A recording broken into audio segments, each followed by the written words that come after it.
নমস্কাৰ ছাত্ৰ ছাত্ৰীসকল, ৰেডিয়েন্স ফাউণ্ডেশ্যনৰ তৰফৰ পৰা মই পুনৰ আহিছোঁ তোমালোকৰ মাজলৈ। আমি আজি 10মান শ্ৰেণীৰ দ্বিঘাত সমীকৰণৰ কেইটামান অংক কৰিম। আগতে কেইটামান ক্লাছ কৰা গৈছিলে, তোমালোকে এইটো চাইছা। যদি কিবা অসুবিধা পোৱা ক'বা। এইটো এটা সমীকৰণ আছে, দ্বিঘাত সমীকৰণ। তো দ্বিঘাত সমীকৰণটোৰ আমি কি কৰিব লাগে, মূলৰ প্ৰকৃতি নিৰ্ণয় কৰিব লাগে। এই সমীকৰণটোৰ আমি কি কৰিম, মূলৰ প্ৰকৃতি নিৰ্ণয় কৰোঁ। মূলৰ প্ৰকৃতি নিৰ্ণয় কৰিলে আমি কি কৰিব লাগিব,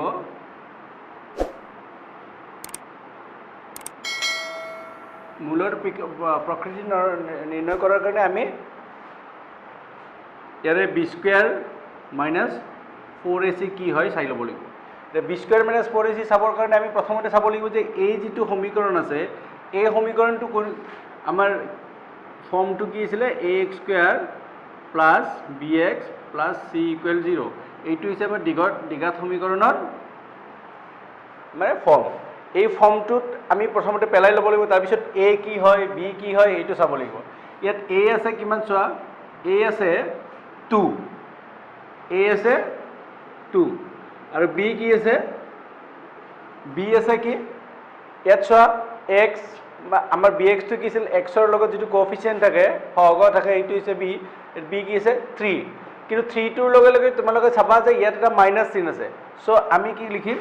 b হ'ব -3 আকৌ cটো কি হ'ব, cটো কি আছে +5। ঠিক আছে, তো এইখিনি হৈছে a b c। এতিয়া চোৱা b² - 4ac কি হয় আমি চাই ল'ব লাগিল। b² - 4ac কি হ'ব, এতিয়া bৰ ঠাইত কি আছে -3, 4, a ৰ ঠাইত কি আছে 2 আৰু c ৰ ঠাইত কি আছে 5। তাৰমানে কিমান হৈছে এইটো 9, 40, 31। এতিয়া এই সমীকৰণটো এই b² - 4ac টো 0তকৈ সৰু হৈছে নে ডাঙৰ হৈছে চোৱা, ইয়াত কি হৈছে নিগেটিভ হৈছে। তাৰমানে b² - 4ac <= 0, -31 <= 0। গতিকে যেতিয়া তুমি b² - 4ac মান 0তকৈ কম হয়, মানে নিগেটিভ হয়, তেতিয়া এই সমীকৰণটোৰ কোনো মূল নাথাকে, মানে মান নাথাকে, মূল বা মান নাথাকে, মানে ইয়াৰে আমি ভেলু উলিয়াব নোৱাৰিম। এইটো এটা। এতিয়া আমি এতিয়া কেনেকৈ মূল নাথাকে এইটো মই কৰি চালোঁ। এতিয়া মূল ক'ত থাকে এইটো এটা দেখাই দি আছোঁ।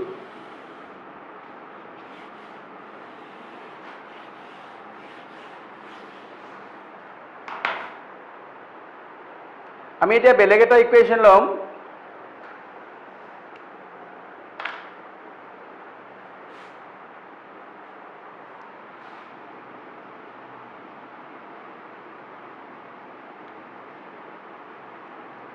(2x² - 6x + 3) এই ইকুৱেশ্যনটো ল'ম।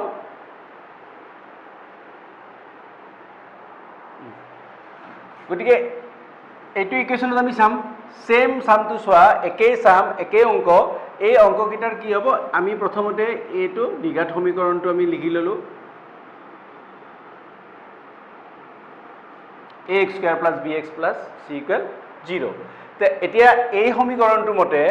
আমাৰ সমীকৰণটো কি আছে, 2x² - 6x + 3। তো এই সমীকৰণটোৰ মতে a কি হ'ব 2, b কি হ'ব চোৱা, b কি হ'ব, x ৰ লগত কি আছে -6 আৰু c কি হ'ব 3। এতিয়া আমি b² - 4ac ওলাইছোঁ, তো ডিছক্ৰিমিনেণ্ট বুলি কয় b² - 4ac। তো b² - 4ac কি হ'ব, b টো আছে -6, b² - 4, a টো কি হ'ব চোৱা, a হ'ব 2, ইয়াত লিখিছোঁ আমি a 2 আৰু c কি হয়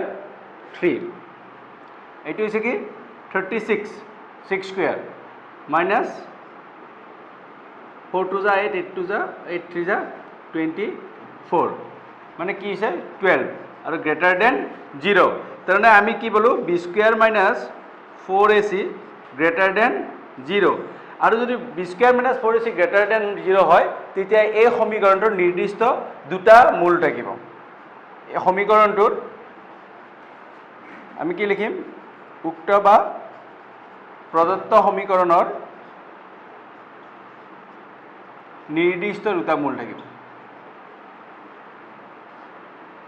নিৰ্দিষ্ট দুটা মূল থাকিব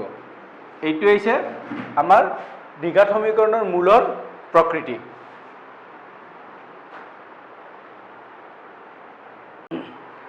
আসোৱা আমি আকৌ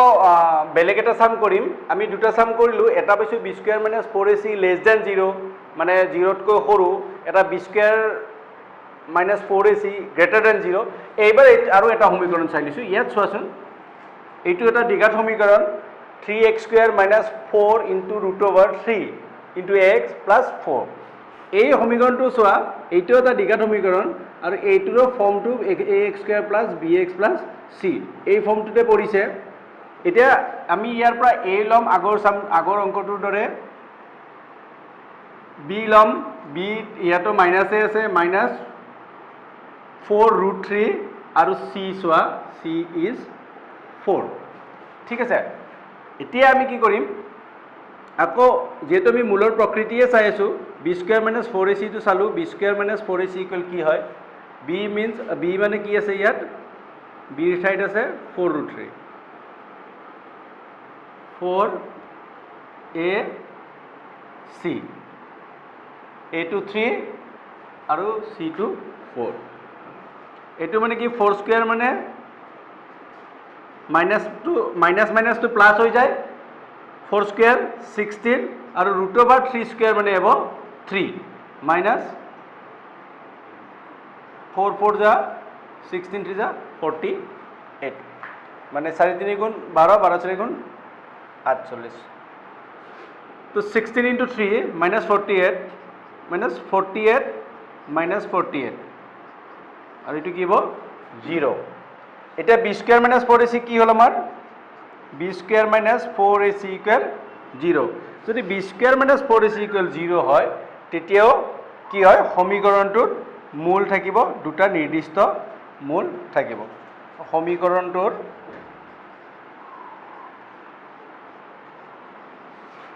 দুটা নিৰ্দিষ্ট মূল থাকিব এটা b square minus 4ac equal যদি 0 হয় তেতিয়াহলে কি হ'ব সমীকৰণটোৰ দুটা নিৰ্দিষ্ট মূল থাকিব এইখিনি হৈছে আমাৰ মূলৰ প্ৰকৃতি নিৰ্ণয় কেনেকৈ কৰিবলৈ আমি এটো চালো আচ্ছা এতিয়া আমি ইয়াৰ কি পালো যে দুটা বাস্তৱ নিৰ্দিষ্ট বাস্তৱ মূল থাকিব গতিকে আমি ইয়াক দ্বিঘাত সমীকৰণৰ মতে যদি আমি ইয়াক সমাধান কৰো তেতিয়া কি হ'ব x ইকুৱেল মনত আছে নে তোমালোকৰ x ইকুৱেল আমি কি কৰিম -b plus minus b square minus 4ac divide by 2a ইয়াতো আমি পাইছিলো এইমাত্ৰ a ইকুৱেল কি পাইছো 3 b ইকুৱেল পাইছো -4 ৰুট 3 আৰু c ইকুৱেল পাইছো 4 তো আমি ইয়াত জাস্ট ইয়াৰ মানখিনি আমি বহাই দিছো এৰ মান কি আছে 3 মাইনাস b ৰ ঠাইত কি আছে -4/4 ৰুট 3 -4 ৰুট 3 ঠিক আছে plus minus root over b মানে কি পালো আমি -4 root 3 whole square minus 4ac 4 a মানে আছে 3 আৰু c মানে আছে 4 এটো হ'ব 6 মাইনাস মাইনাস প্লাস আমি এটো কৰিছো এইমাত্ৰ এটো 48 পাইছো যেহেতু আমি আগৰবাৰ কৰি ললো 4 স্কয়াৰ ইকুৱেল 16 আৰু ৰুট 3 স্কয়াৰ ইকুৱেল 3 48 আৰু এইটোও কিমান হয় 48 4 ৰুট 3 প্লাস মাইনাস কি হ'ব 0 ইট ইজ 6 তাৰ মানে সোৱা 4 √3/6 আমি যদি কাটি দিওঁ কি হ'ব 2 √3 কি হ'ব 3 তো এইটো হৈছে আমাৰ মূল ঠিক আছে এইখিনিয়ে গতিকে মই তোমালোকক এটা কথা শেষত এটা কথা কৈ দিওঁ যে আমি যদি প্ৰকৃতি নিৰ্ণয় কৰিব লাগে তো প্ৰকৃতি নিৰ্ণয় কৰিবলৈ হ'লে আমি কি চাম আমাক যিকোনো এটা সমীকৰণ দিব ax² + bx + c যিটো আমাৰ দ্বিঘাত সমীকৰণ ফৰ্মত থকা এটা সমীকৰণ দিব যদি আমাক এনেকৈ নৰ্মেলি দিয়ে তেতিয়াহ'লে আমি ঠিকে লৈ ল'ম আৰু যদি আমাক সমীকৰণটো যদি বেলেগকৈ দিয়ে নহয় তথাপি আমি সমীকৰণটো দ্বিঘাত সমীকৰণত আমি পেলাই ল'ম বা মিলাই ল'ম আমাৰ মতে আৰু এইমতে ইয়াত কি কৰিম আমি b² -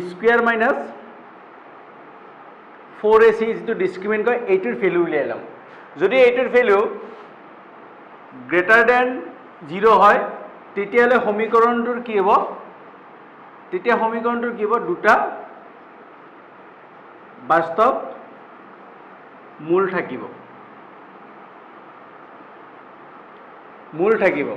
আৰু যদি b² - 4ac = 0 হয় তেতিয়াও দুটা বাস্তৱ মূল থাকিব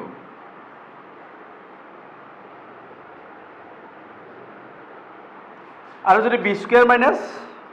4ac লেছ দেন 0 মানে 0তকৈ যদি কম হয় তেতিয়াহ'লে কিন্তু কোনো মূল নাথাকিব কোনো মূল নাথাকিব কিন্তু এইখিনি কথা আমি প্ৰথমতে চাই ল'ম যে আমি যদি ax² + bx + c মানে দ্বিঘাত সমীকৰণৰ যদি আমি মূলৰ প্ৰকৃতি নিৰ্ণয় কৰিব লাগে তেতিয়া আমি b² -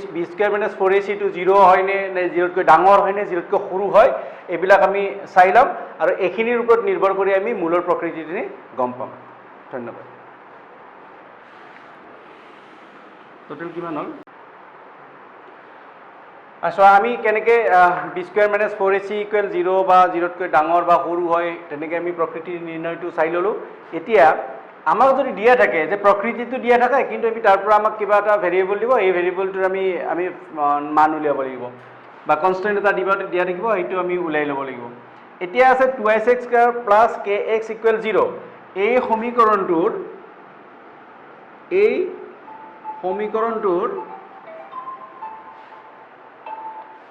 এই সমীকৰণটোৰ দুটা বাস্তৱ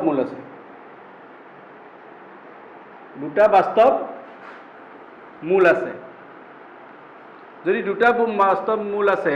তেতিয়াহ'লে আমাক কি লাগে k ৰ মান নিৰ্ণয় কৰা মানে আমি k ৰ মান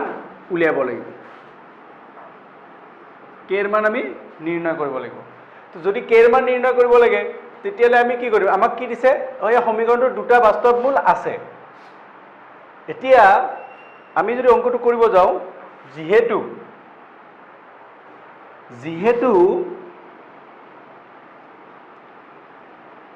সমীকৰণটোৰ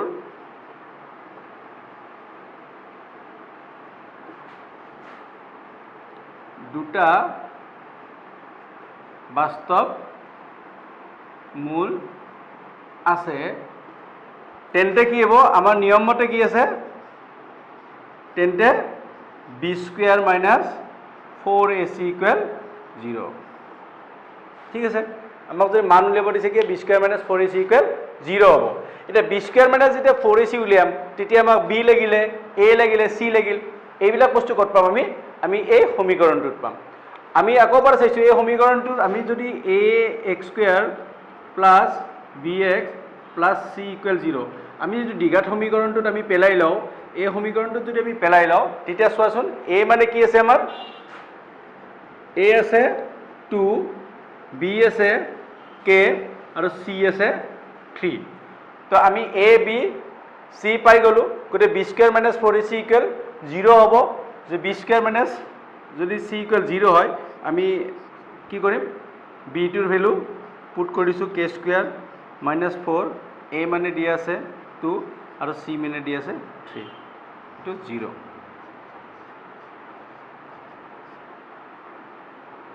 4 2 * 8 8 3 *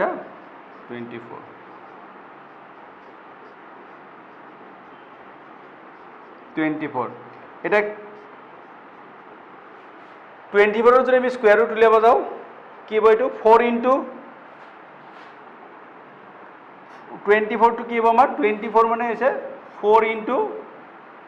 6 যদি আমি স্কোয়াৰ ৰুট কৰি দিওঁ তেতিয়াহ'লে কি হ'ব 4 টোৰ বাহিৰত আহিলে কি হ'ব 2 আৰু 6 টো 6 হৈ থাকিব ৰুট 6 তাৰ মানে আমাৰ কে ৰ ভ্যালু কি হ'ব প্লাস মাইনাস 2 ৰুট 6 মানে কে ৰ ভ্যালু দুটা হ'ব প্লাস মাইনাস 2 ৰুট 6 কে ৰ ভ্যালু মাইনাসও হ'ব পাৰে আৰু প্লাসও হ'ব পাৰে তো এইখিনি আছিল আমাৰ মূলৰ প্ৰকৃতি নিৰ্ণয় কৰা আমাৰ ফৰ্মুলা বা এনেকুৱা আমি সিস্টেমত গৈ আমি দ্বিঘাত সমীকৰণ এটাৰ মূলৰ প্ৰকৃতি নিৰ্ণয় কৰিব পাৰিম বা যদি মূলৰ প্ৰকৃতি দিয়া থাকে তেতিয়াহ'লে তাৰ পৰা আমি মূলটো সমীকৰণটোত দিয়া কিছুমান ধৰা ইয়াত কে দিছে বা কে ৰ ভ্যালু বা পি ৰ ভ্যালু যিয়ে থাকক ভেৰিয়েবলবিলাকৰ আমি ভ্যালু নিৰ্ণয় কৰিব পাৰিম তো এইখিনি আছিল আমাৰ আজি মূলৰ প্ৰকৃতি সো ধন্যবাদ আৰু যদি তোমালোকৰ এই ক্লাছটো ভাল লাগে তেতিয়াহ'লে তোমালোকে আমাৰ চেনেলটো ছাবস্ক্ৰাইব কৰিবা লাইক কৰিবা কমেণ্ট কৰিবা কিবা যদি অসুবিধাও থাকে কমেণ্ট বক্সত গৈ তোমালোকে কমেণ্ট কৰি আমাৰ পৰা উত্তৰবিলাক জানিব পাৰিবা ধন্যবাদ